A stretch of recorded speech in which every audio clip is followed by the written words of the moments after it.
Hi guys, today I'm reading Hello Universe Chapter 3 Help of a Different Nature. Gulliver was a good friend, guinea pig or not. Virgil could tell him anything and he wouldn't judge, and that's what Virgil needed. He also needed a real, practical guidance.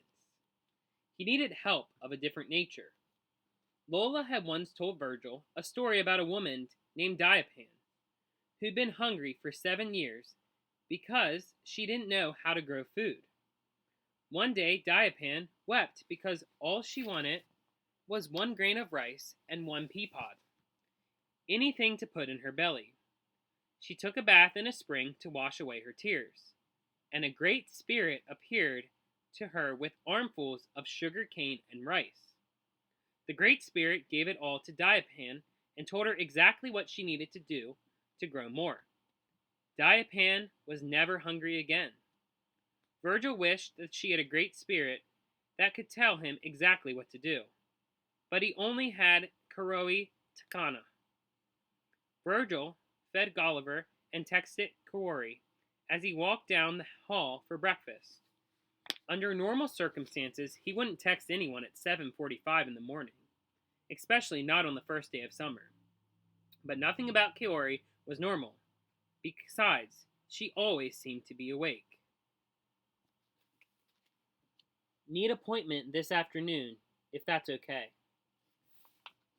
Virgil slipped his phone into his pocket of his pajamas and followed the unmistakable sounds of his parents and brothers, who were early risers because they seemed to have an endless stream of soccer practices. In the kitchen, Mom, Dad, and the Jays were drinking orange juice and letting their personalities bubble over, while Virgil tried to maneuver through all the excitement so he could get a piece of fruit or boil an egg. "Good morning, Virgilio," said Joselito. "Good morning, Turtle," said his parents, almost in unison. Then Julius, "My young buntang, little brother." Virgil grumbled something like hello. His parents and brothers were sitting in the high-backed chairs at the counter. Lola was at the breakfast table reading the newspaper. "Your mother brought too many clementines, so eat as many as you can," said Lola, without looking up. Then she clucked her tongue at all the wastefulness. Virgil grabbed 2 clementines in each hand and tried hard not to drop them as he sat next to her. Her phone buzzed in his pocket. "What are you reading about, Lola?" Virgil asked. He arranged the clementines in a perfect line in front of him, then checked his phone. "I am available. Be here at noon. Sharp." Virgil laid the phone face down on the table next to the clementines. "Death and destruction across the universe," said Lola. "Goodness, good godlessness around every corner." Julius craned his neck their way. "Ugh, Lola, don't be such a downer."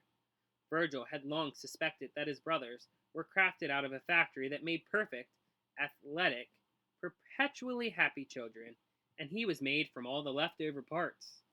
The only sign that something went wrong with Joselito and Julius were their pinky fingers, which turned slightly inward. Virgil studied his own hands as they worked away at the peel of a clementine. His fingers were long and slender. None of them turned inward. "Lola, do you know anything about hands?" he asked. He glanced at Joselito and Julius, but they were busy talking about soccer. Their father had recently joined a grown-up soccer league. Everybody was wild about soccer except Virgil.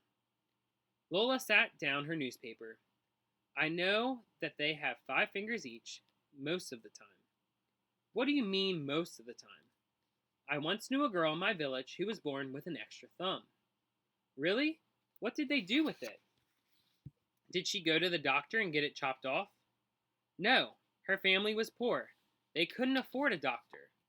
"What did they do then?" "Kept the extra thumb. What else?" "Did she feel like a freak?" "Maybe. But I told her God must know something she didn't, and that's why he did it. Maybe he wanted her to be an excellent hitchhiker," Virgil said. "Maybe, or maybe she was like Ruby San Salvador." Who is Ruby Salvador? Another girl from my village. She had 7 sisters. Each time one of them was born, her parents had their fortunes read. But when they got to Ruby San Salvador, no one was able to see her future.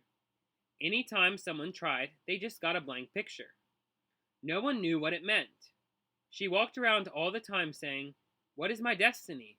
What is my destiny?" Finally, I said, "No one knows, but you're driving us all crazy."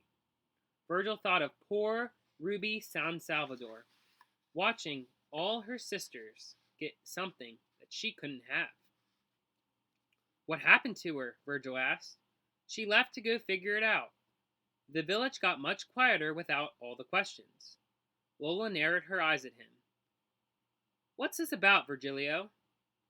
Of all the questions in the world you could ask, why are you asking about hands?" "I just noticed that all my fingers are nice and straight, don't you think?" He set the clementine peels aside and put his hands on the table to show her. Lola nodded. "Yes, you have beautiful hands. You have the hands of a gifted pianist. We should put you in piano lessons, Lee." She called to Virgil's mother. "Lee!" "Yes, Mangang," said Virgil's mother, who was in the middle of laughing. She was always in the middle of laughing. "How come we never put Virgilio in a piano lessons, huh? He has the hands of a pianist." But Virgil's father answered instead, "Because boys need to play sports, not fool around on a silly piano. Right, Turtle?" Virgil shoved half a clementine in his mouth. Mr. Salinas lifted the glass of orange juice. "He just needs to put meat on his bones." Lola fixed her eyes on Virgil's hands and shook her head. "Ah, sus," she mumbled. "You could play the piano, Anak. You could play in Madison Square Garden with fingers like that. I have no doubt." "Maybe I'll take lessons," Virgil said. His voice grabbed from the fruit. "Yes, yes, good idea, said Lola. She shifted her eyes to his face and studied it. "Feeling better today, Anak?" Virgil swallowed the clementine and nodded. Said Lola. "How is that little pet of yours?"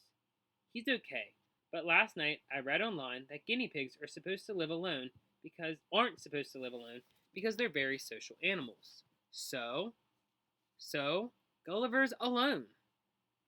"Is that what's bothering you? Gulliver has nothing to do with his grand failure?" And normally, Virgil wouldn't tell a lie.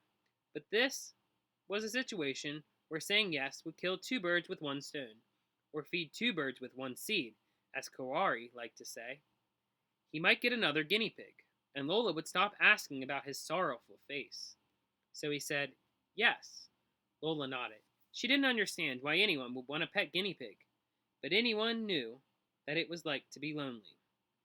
"I'll talk to your mother," she said. And that is the end of Hello Universe Chapter 3. If you like my channel, you can like and subscribe